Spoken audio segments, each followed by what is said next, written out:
First and foremost, education is in my DNA. All my trips are basically seminars.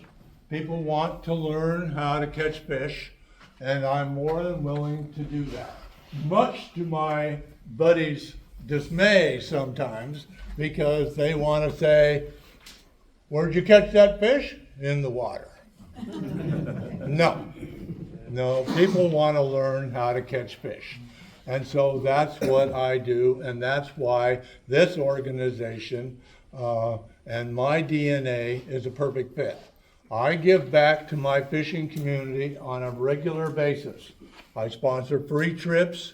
I sponsor just that type of seminar type of stuff so people can learn how I catch fish. I have fished for 11,000 hours on the lake. I know things, and I'm willing to share those things. I'm a U.S. Coast Guard captain, which you have to be on this lake. So everything have done, let's see, this one, 11,000 hours. People say, "You get weird people on the boat?" I go, "Nope, only the coolest people fish." So,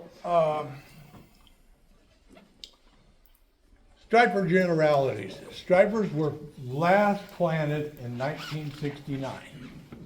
So there has been no planting since then. They are very, very, very prolific, and they have been growing quite well. It's a healthy population. There's not a lot to not like about them. They hit hard, they fight hard, and they're pretty good table fare. So, one thing that I want to tell you most and foremost in my whole presentation on the lake, water temperature is absolutely the predeterminer of fish location.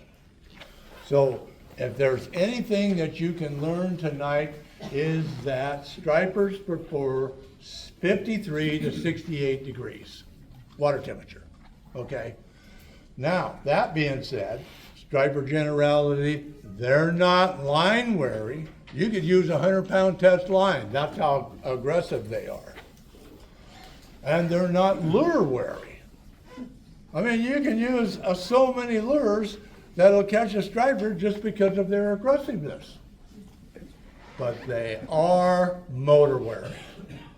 The biggest mistake I see beginning anglers do with stripers is fish too close to the boat. Or people will get in my boat and they'll say, "God, I caught a couple fish and I can't catch anymore. I don't know what I'm doing. I'm doing something wrong." They blame themselves. But it's not. Where they're fishing, ring, ding, ding, ding, ding, ding, ding, ding, ding, ding, gone. Stripers are gone. You cannot catch a striped bass. A scared fish. You can't catch them. They're scared. They're moving on.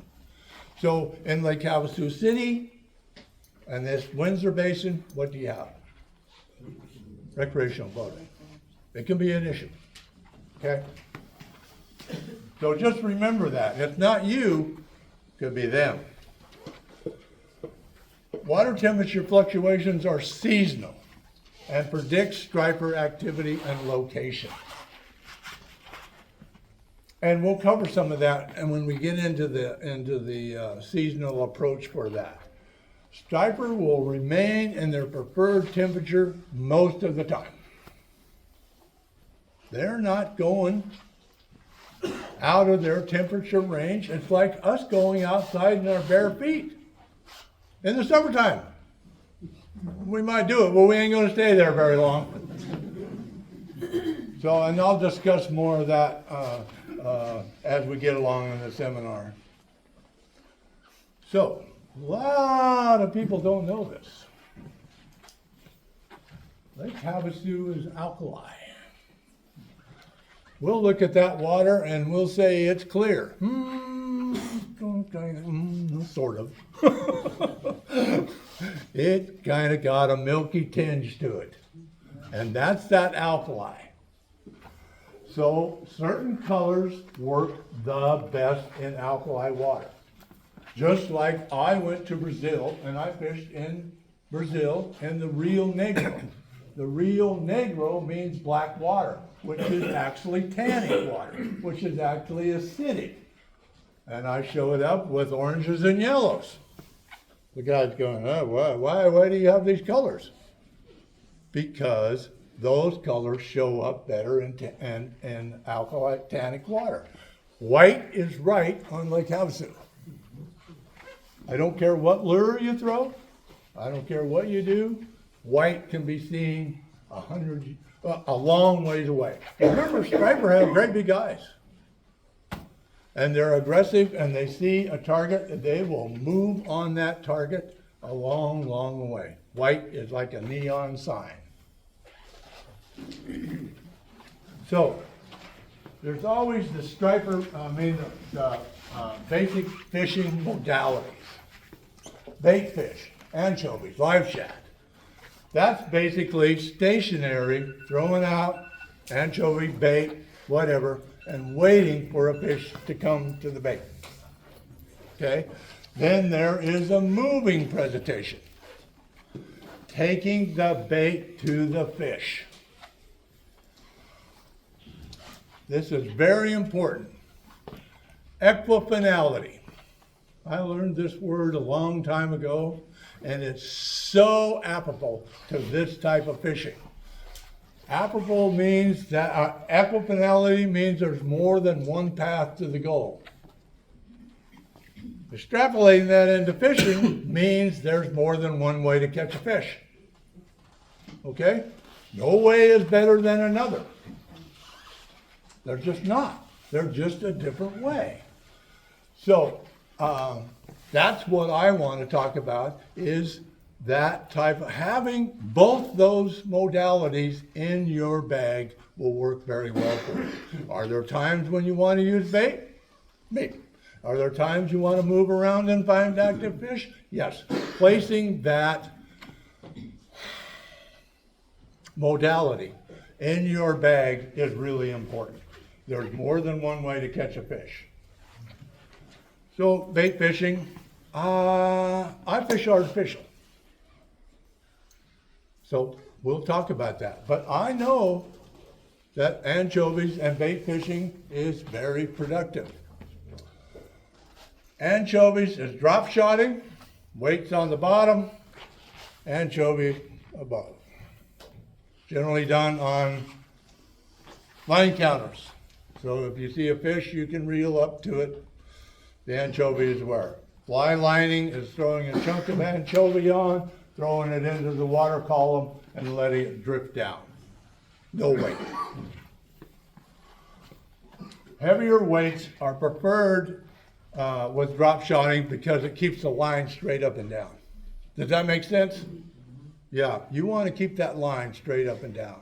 And the line counters is important. So let the fly line, so if you have a lot of fish in the system and you know that they're there and they're stationary, there are schools there, let an anchovy chunk float through the water column. Pretty good. Anchovies are soft. They're really kind of a pain. I recommend finger gauze. Put up here, this is a Amazon type of deal. Finger gauze that's designed to go over your finger. I think this is 25 feet long, maybe 25 yards, I don't remember. Pull out the finger gauze, snip, tie a knot in the finger gauze, open the finger gauze, drop an anchovy chunk down, twist, put your hook through the twist and back into the anchovy. Guess what you got? Nothing will be stolen. No light biting. You can sit there and you can prepare one anchovy, 4 baits a day, and it'll cut your anchovy cost to nothing.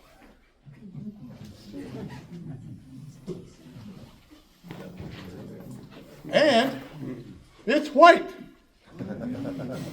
And it stinks. So you can tell. Okay.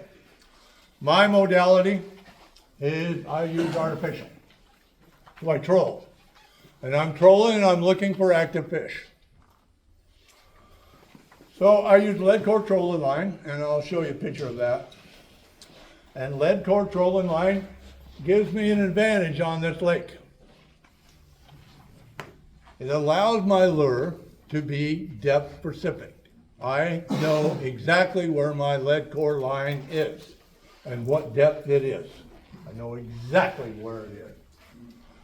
But the most important thing is it overcomes that striper wariness to the motor. Every color in the lead core trolling line is 30 feet. Takes the lure down 5 feet, but it's 30 feet. I got 5 colors out there. Woo! I'm back there. And I overcome that motor wariness. Really, really, really, really important. So, I use a Scrounger type jighead. And I pair it with a Zoom Fluke. And I'll show you that right now.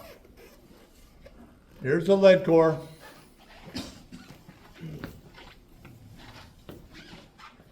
£18. Pretty standard. This was invented by walleye fishermen to get their crankbaits down to certain depths. So, it's got colors. And every color takes the lure down 5 feet. If I'm going along and I see a fish on my fish finder, and my lure's back there, what might I do? I might reel up, I might let line out. What am I going to do? I'm going to chase that sucker. Okay? So, I use it on an Abu Garcia Ambassador 6500 C3. When you buy this, you notice it's 100 yards. So when you put lead core line on a reel, you put 10 colors on there, it's a pretty big reel. You do not need 10 colors on Lake Havasu. I use 8. My Abu Garcia 6500 C3 holds 8 colors. That's all I'll ever need. Lake Havasu is not specifically way, way, way deep. And I don't want anything to do with the bottom. So, Ambassador, one thing more about the reel. I don't buy them new. Abu Garcia has been making 65 Ambassadors, have been making reels like this for decades. They are not a ball-bearing reel. They're mechanical, meaning they have gears. Abu Garcia is a Swedish company, and guess what Swedes used to do? Make a hell of a watch. So they're used to making gears, and they don't wear out, so I don't buy Abu Garcias new. I buy them on eBay, half price. And I get the best one I can get at that particular time, but that's what I do. Because they don't wear out. So often people will say, oh, you're using lead core, you're fishing really deep. I swear to God, 5% of the time I may be 27 feet deep. 50% of the time I might be in 10 feet of water. But it overcomes that wariness. Gets back there from the boat. 10 feet of water. Why would I fish 10 feet of water? The fish are there. When you catch a 21 pounder, and you catch a 17, and an 18, and a 15, and a 14, and they're all under 15 feet of water, where the hell are you going to fish? You're going to fish in that depth. How heavy of a lure is on that lead core? I'm getting to that. Here it comes, right in your face. This is absolutely a secret weapon. Absolutely beyond belief. Picasso is the manufacturer. Scrounger type is the basic model. This is it. You can see that. It's a 2-on hook, weighs 3/16 of an ounce. That's kind of light, isn't it? Well, I don't want any lure that dives deeper than my lead core. Because if my lead core is at 15 feet and I'm fishing a lead core, I don't want a lure diving to 22. It becomes a math problem. You know what I'm saying? So, this was developed by Aaron Martins. He was a very famous bass fisherman, and he died of brain cancer. The same cancer that took Jude's son. And so he was kind of instrumental in helping me choose that. So we're going to go into it. 4-inch white fluke. So the one thing that I can often say that I'm showing you how to fish. You went backwards. You went backwards. Oh, I did? Thank you. 4-inch white fluke. 4 inches. Okay, there we go. All right. This is a pretty innocuous little bait for catching 21 pounders. Okay, that's it. And we cut the belly off. I don't need the belly. Cut that belly off. Get that jig head and rig that thing on there. That jig head has a lip, plastic lip that stands straight up from the jig head. It doesn't make a dive, doesn't make a weedless. It bends down with water pressure and creates a vortex on that little fluke. And it creates an action that stripers cannot turn down. If that gets anywhere near a striper, he'll hit it.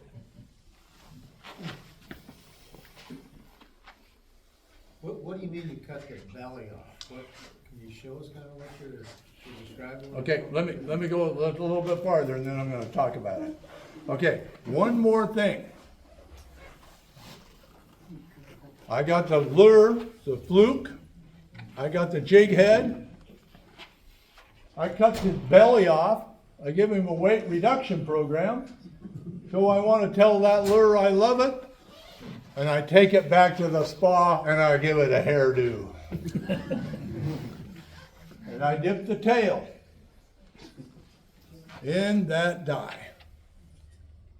And that gives contrast. And so when you buy one of these, and they're available at Bass Tackle Master because Bass Tackle Master knows that what DA uses. So, dip the tail. Okay, this is the lure. Can you see here where I've cut that belly off? Why would I cut the belly off? Anybody got any reasons? Any guesses? More action, go straight. More action. And when that belly, when you're trying to rig that belly on with a jig head, if you get that belly a little crooked, it wants to spin a little bit. Nope, zip, gone. So I can rig it just like that. That's ready to go. There's the plastic I was talking about. Bends down with the water pressure. If this gets chewed up on this side, guess what I can do? I can turn the lure over. Wow. Pretty cool deal. This single-handedly in my years of guiding, I've got to be pushing 15,000 stripers. It's not uncommon to be putting 3 or 4 fish in the boat with this lure. If it gets by a striper, you'll hit it every time. Okay, let's talk about seasonal type stuff. Boil season, which is the high adrenaline type of fishing. That's the stripers forcing the shad to the surface. Generally starts in frequency and consistency when the surface temperature reaches 68 degrees.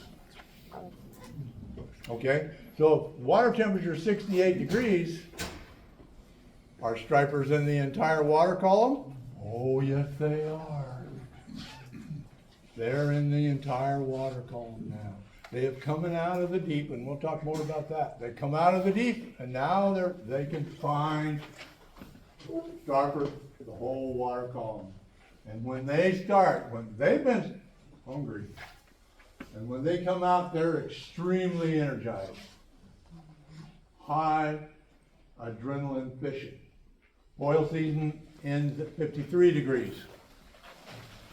Too cold for them. The shad, actually, by the water temperature reaches 53 degrees, the shad, which they prey on, move to their wintering areas. And they're not out in the main lake anymore.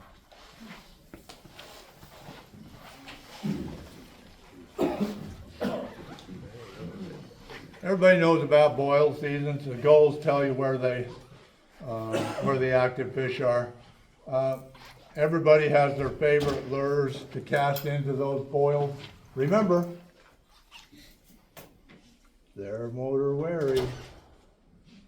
Somebody boils through that area with the motor going. Okay. Topwater, crankbait, jerkbait, swim baits, underspins all work. Stripers are not lure wary. If it looks like a shad, they'll eat it. My personal preference, I wouldn't throw a treble into a boil if I had to. It's easier for me to unhook without treble. There's only one fish that's ever put a fish in my hand, and that's a striper. So you use trebles and you catch a fish. I'm saying you're going to catch a fish, and you can't get the trebles out, and the boils in, So it's let's get that hook out and get back in there. So trebles are not for me. Personal preference. Okay. I'm kind of old school when it comes to striper boils. Bass Tackle Master sells thousands of these packages a year. It's Reaction Innovations, it's Skinny Dipper, and it's white trash. It's basically old school. It's a swim bait.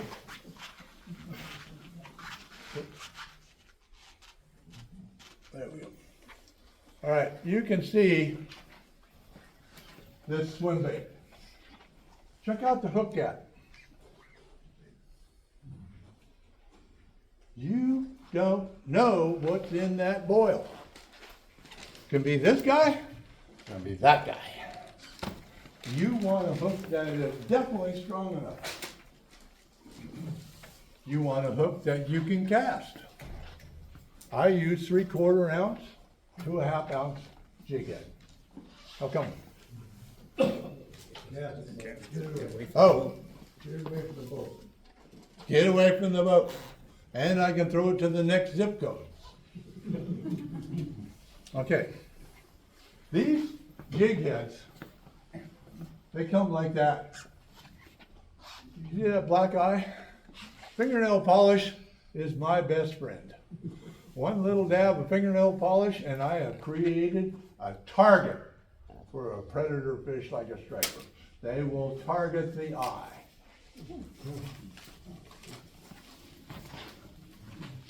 And it's boom, bang, it's a done deal. Okay, so here is after years of fishing jigheads and swim baits and stuff like that into the waters of Lake Havasu, I use a 60-degree bend hook. Even with a 60-degree bend hook, you can tie on a jighead and it'll look like that. I always suggest you move the hook die to horizontal.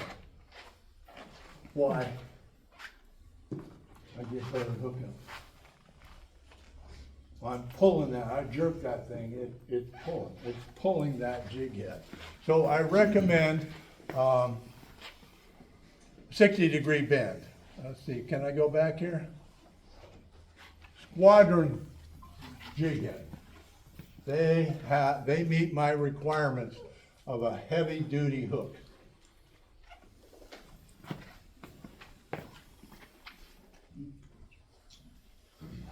And the most important thing about the striper boil is that lure that I just showed you, that jig head and that swim bait. It's a countdown lure. I can't even go to a boil without throwing that out there and counting it down. 1, 2, 3, 4, 5, 6, 7, 8, 9, 10. And generally, if I'm in 25 feet of water, it'll be half of it. That's kind of my rule. That I retrieve 1, 2, 3, 4, 5, 6, 7, 8, 9, 10, 11, 12. I start retrieving. Erratic retrieve. Okay? So I thought about bringing a spinning rod, but it's just too much. So if I'm throwing this and I'm counting it down, I reel erratically. Zoop, zoop, zoop, zoop, zoop, zoop, zoop, zoop. But I'm not jerking the rod tip. Because if you jerk the rod tip, it gives the swim bait a funny action and it'll turn them off. But if you go zip, zip, zip, zip, zip, zip, zip, kind of like winded, you know, boom, you're gonna get bent. Flutter spoons.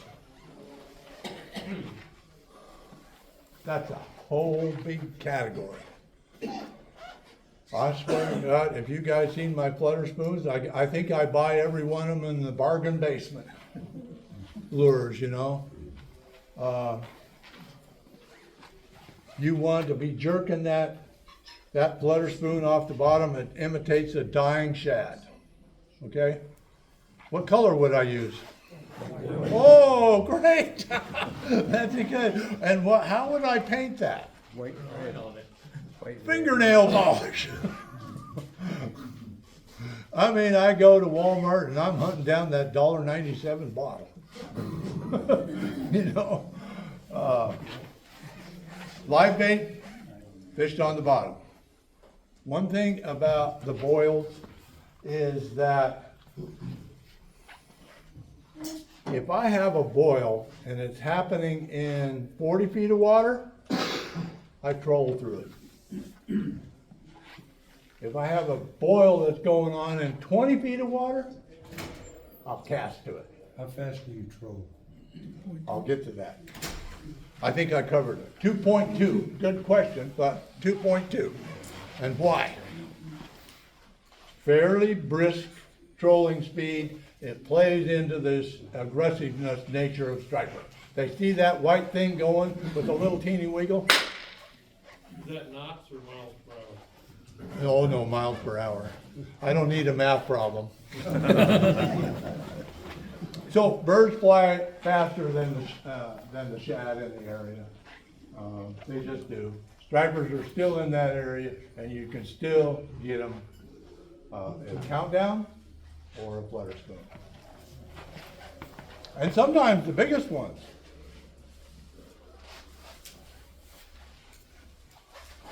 Okay, spring.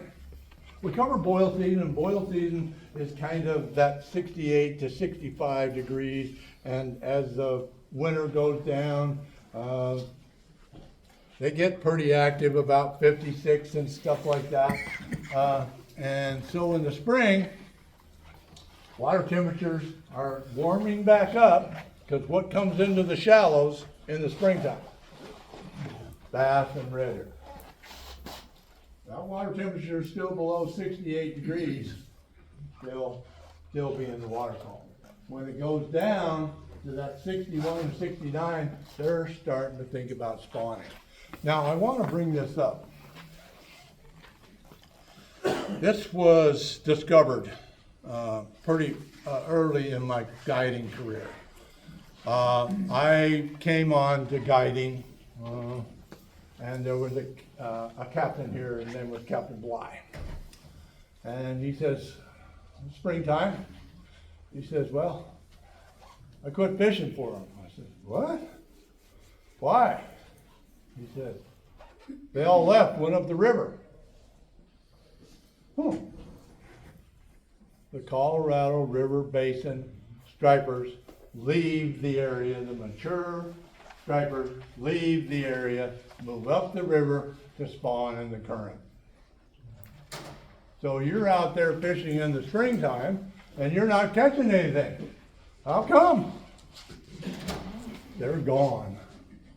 Learn how to fish the river in the springtime for spawning mature spawners that are leaving their Windsor Basin and going up the river. That being said, Havasu Springs and the southern end of the lake, these fish are not salmon. They're not swimming 100 miles to go spawn.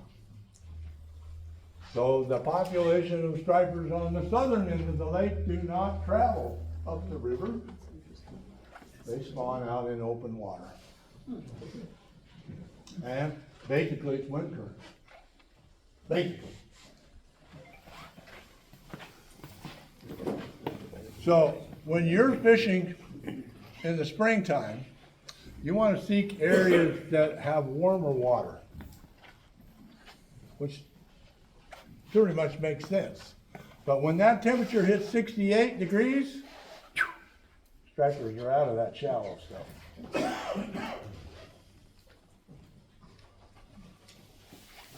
So let's talk about summer. Water stratification. Lake Havasu stratifies. Without a question. Water temperatures in this upper column are 80 degrees. What's the preferred temperature of striper? 68. Wow, where's he gonna be? Right here. 15 to 40 feet. Okay? All right, so this is all cold. There's nothing down there. This striper will not go from here to there. If he does, he's gonna be there very short. We're talking water temperatures in the 80, and he's looking at 65, 62 down in here. That's almost 20 degrees. He's not gonna go through there. Where's the shad? Yeah.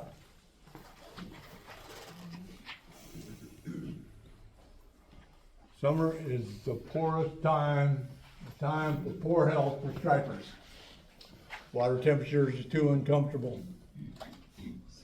They can't go up into that water column and get those shad. They can't. They just won't. Too damn uncomfortable. Consistent food access is limited. You start to see this. What's this fish doing? Starving. What's he doing when he starves? He eats himself. Okay? Which makes terrible table fare. They're absolutely garbage. Oh, I want to go back here just a little bit more. So, in the summertime, you will find striper, schools of striper in the thermocline. The schools of striper will be hundreds of members strong, sometimes 1,000. And they're just sitting there. How come? They're conserving energy. They can't find food, they just sit there. So if you come over with them and you're fishing a flutter spoon and you're fishing anchovies and all that kind of stuff, you're gonna catch a bunch of these. Okay? So, yes, is it fun? Yeah, yeah. But they're starving to death. So they're stationary techniques, flutter spoon, jigs, cast into the hundred, mostly small fish. All right, get ready. This is something you gotta pay attention to now.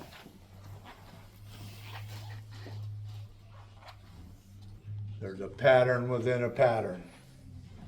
We got all these fish, hundreds of them, and they're sitting in a stationary spot. There's a pattern within a pattern. Underneath those schools of flathead is a huge apex predator, the flathead catfish. Okay? We've already caught 20 of this since November. Fishing under the schools of little baby stripers is this boy. And it's consistent. It is a consistent pattern within a pattern. You find the stripers, he'll hit those flutter spoons. No bait, no nothing, he'll hit it. And by God, you'll know when he's on too. So, if there's one thing you can remember, summer is a poor time for stripers. Well, let's go out and fish for those stripers, but let's be on the bottom and find out what's down there because, you know, they're there.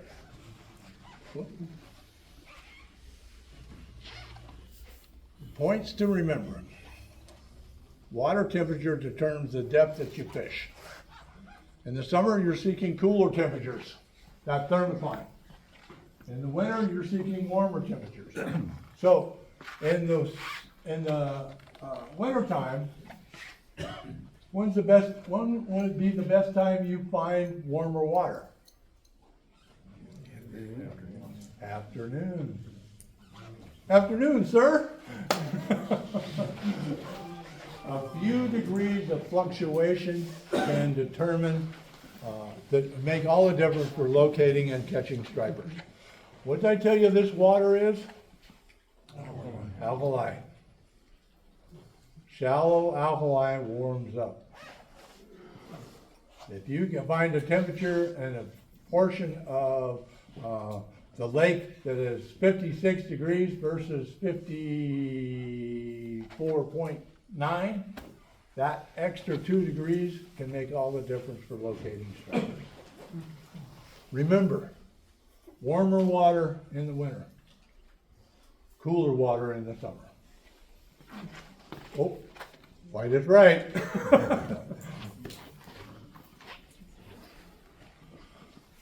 So, remember I started off in saying that you wanted to put both modalities, both ways of fishing into your repertoire. Boat type. I don't know what kind of boat you guys got, but pontoons are more advantageous for bait fishing and jigging. Different boat, like my boat, effective trolling, the motor's ability to maintain 2.2. And I'm not anal about it. If I get going to 2.4, I slow it down. If I go to 1.9, I speed it back up. You know, so it's like, you know, stuff like that. But if you have a boat and you have a big motor only, trolling plates can be very, very effective, and they're inexpensive, and they're highly effective. A trolling plate is the plate, I guess you guys know what it is. It sticks out and just drops down in front of the prop.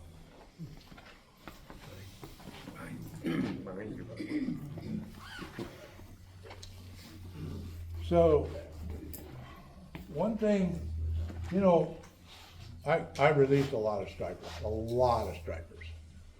But stripers, especially big ones, suffer from delayed mortality. So you look it up online, and delayed mortality is about 10 to 11% of what you release die anyway. And they die because they fight so hard and they get lactic acid in their muscles and it kills them. Especially big ones. Okay? Stripers never, never, never, never, never not bite. If you're not getting bit, you're not where the stripers are. They will bite on a consistent 100%. I caught a 9-pounder last January. I had a slight bet with my client on, because he's big, he fought like crazy, so we harvested. Okay? I had a bet with how many shad was going to be in his belly. I did not win. I guessed 13. It actually had 15 in it and still hit a 6-inch swim bait.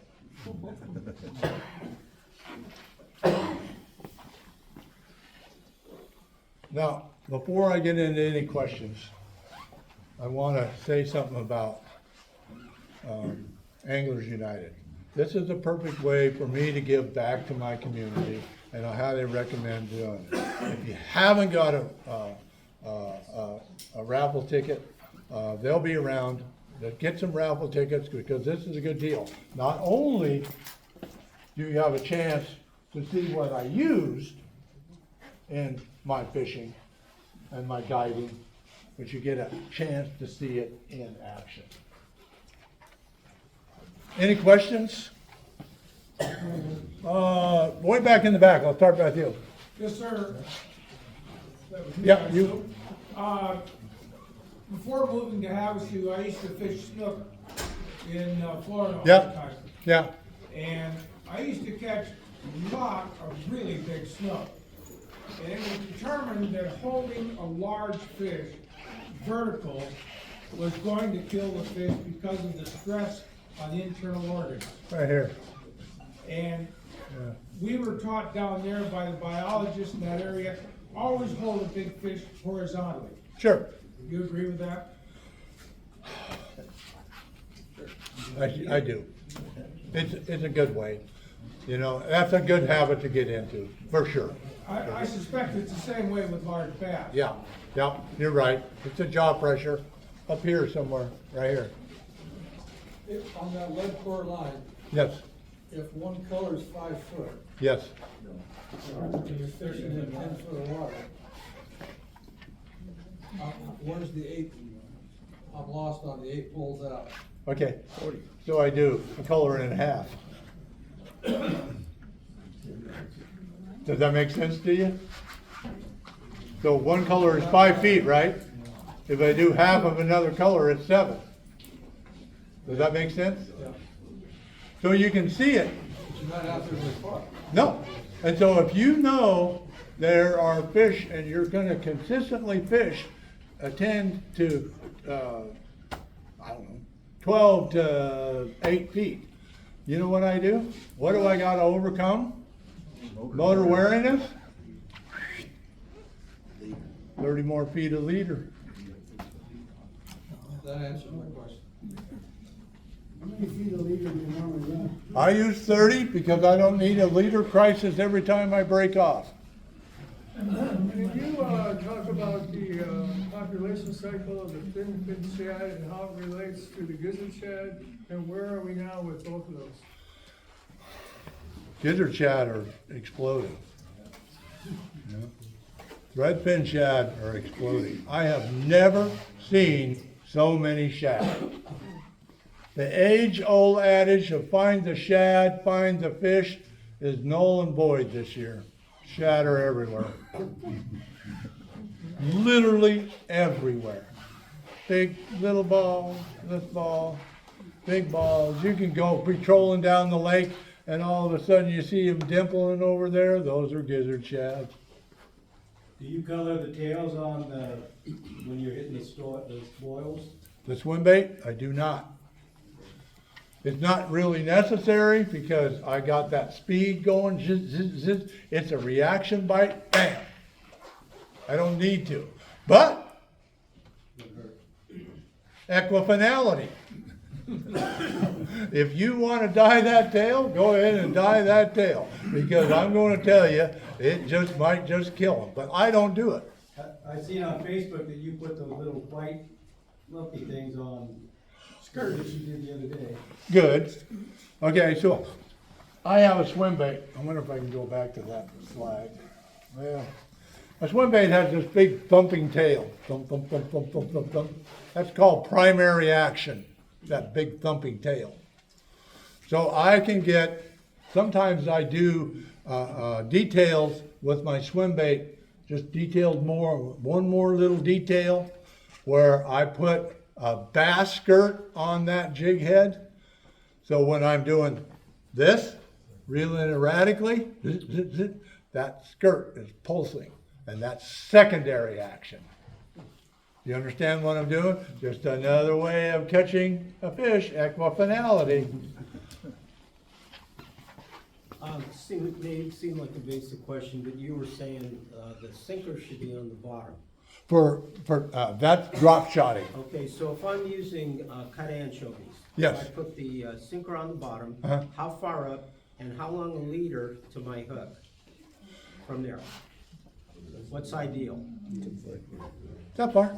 Okay, and how long of the leader to the hook, to the bait? 1 to 2 feet. 1 to 2 feet. And what's your idea of an ideal hook size? I would use a circle hook. What number?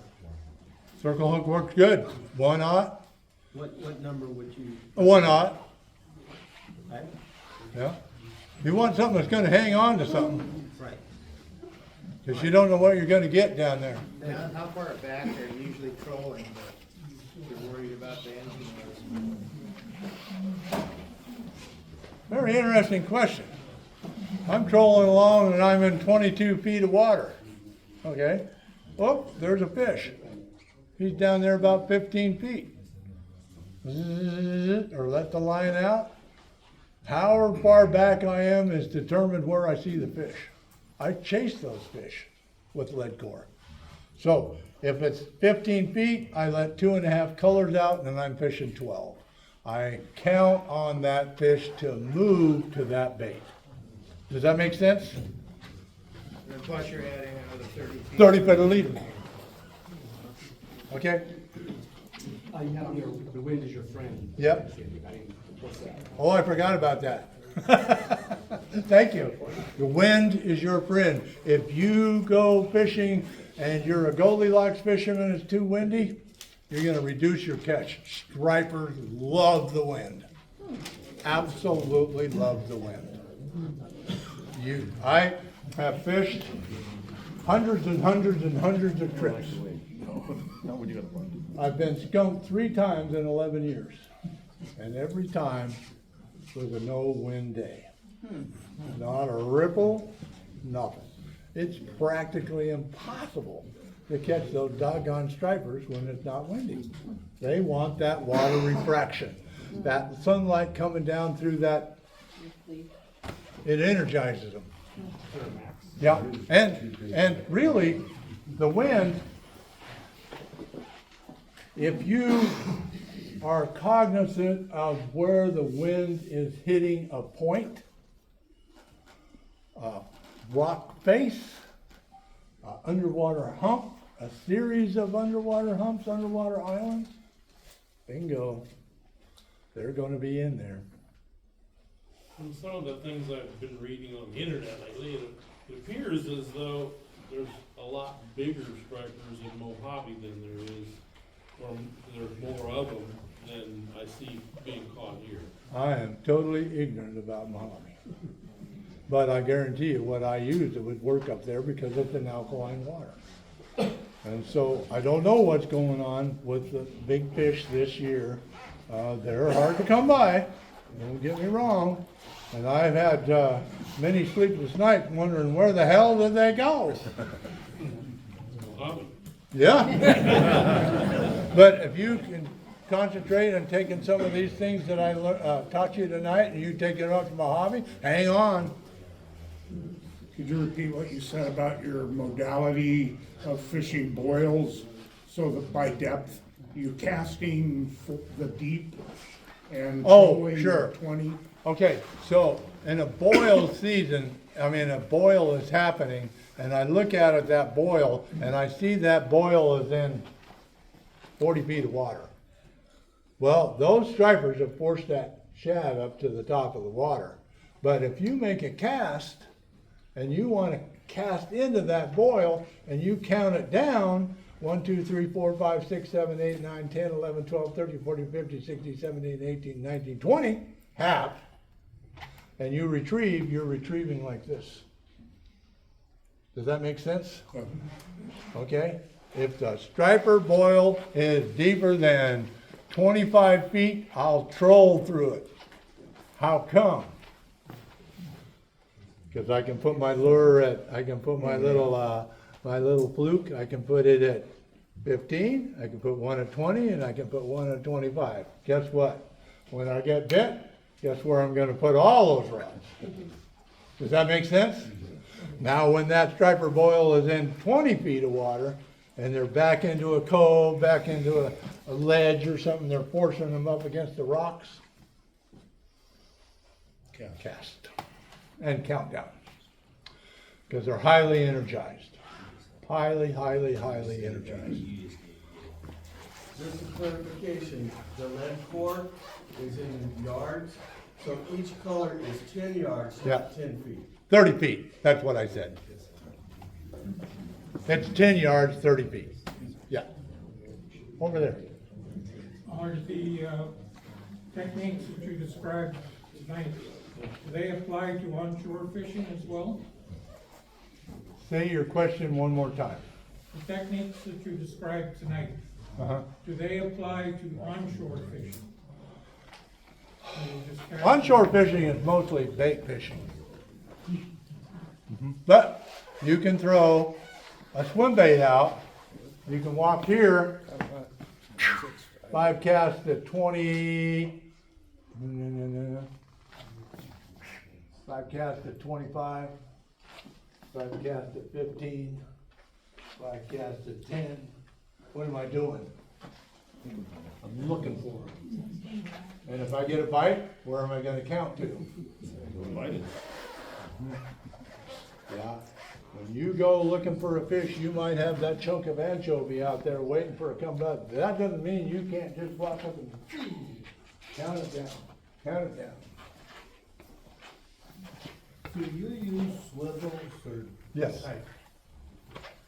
Say again? Yes. What was the question? He asked me if I use swivels. Yeah, I do. Number 10 swivels. I didn't take a picture of it tonight because I forgot. But number 10 swivel, and they're with Spro, S-P-R-O. They're 35 pounds, number 10 swivels. When you put the lead core on your Abu Garcia reel, you want to put down a layer of braid on that inner spool, that, I don't know what you call it. Okay, put some braid down there, tie a swivel on, and then tie your lead core to that swivel. The lead core is important because the lead core is inside a sheath of nylon. Okay? Well, the nylon is the strength, is the 18-pound test. The lead core doesn't have anything to do but just get the line down. So to tie that, you want to pull that lead out of there, pinch it off, and tie the knot with the sheath. Okay? Gas kicker or electric? I use a gas kicker. But electric, I get more longevity out of a gas kicker. Way back there. When you mark stripers on your fish finder, is it an individual fish, or are you looking for like a school? I mean, if you mark a school, it's usually just a Small school. You don't see individual little beads. indicate a fish then? Can, but guess what I'm gonna do? I might have this side of the boat at this depth, but at this depth I might go to another depth, or I might come up. I probably am the guy that I chase the fish most. Wherever that fish is, I'm chasing it, because I'm right in front of the fish finder. So you're gonna get a lot of individual marks? Yes. Do you find, particularly with some of the bigger ones, that they're relatively crepuscular or favoring the twilight times, or what time of day do you find? Yes, I have low areas and they are consistent. Low light areas are consistent with big fish. You find those areas. So let me just say that summertime, a solid pattern in the summertime. Remember I told you that those stripers don't want to come out of that thermocline. Okay, but some stripers go shallow at night looking for whatever they can put their mouth around. Most likely it's crawdads. But that's not a lot of protein. A solid summertime pattern is find a deep point and throw big walking topwater baits on them. And it only lasts as long as that sunlight doesn't hit the water. You showed us a bunch of habitat or stripers sensitive to habitats. They're sensitive to water color, water temperature. But, so when I told you they were stationary, they can be out in the middle of nowhere. They're just hanging there. Or, so when I'm trolling, I tick points. This point I can see on my map, I'm going over it. Tick, tick, tick, tick. Stripers don't live there, but they might be visiting there. Does that make sense? Yeah. What pound leader do you use? I use 12 pounds, and in the spring, when the stripers are spawning, I move to 15. How come? Because those suckers just ate me alive.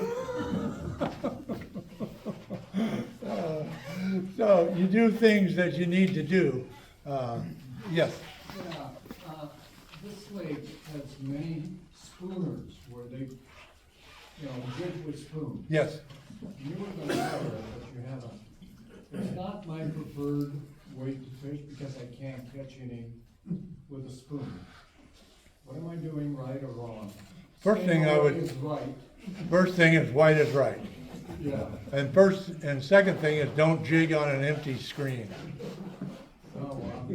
My problem is, people around me are- Just wasting time. Your problem was? I'm not catching it. Yeah. Don't jig on an empty screen. Go to one of those points I talked about. If they come through there. But I'm not gonna sit out there for 2 hours and jig on an empty screen. What size striper is the best eating? 3/4. The ones that are healthy. If they're healthy, eat them. It doesn't matter. Even the big ones? Even the big ones, yeah. But I brine all fish. I brine every striper. I put an ounce of salt in a half gallon of water and pour it over my fillets, keep them in overnight, take them out the next morning and wash the salt off, and you'll have a lot. The salt sucks extra blood out. Yeah. Wash it good though. Do you bleed your striper? I don't, and it gets too messy on my boat.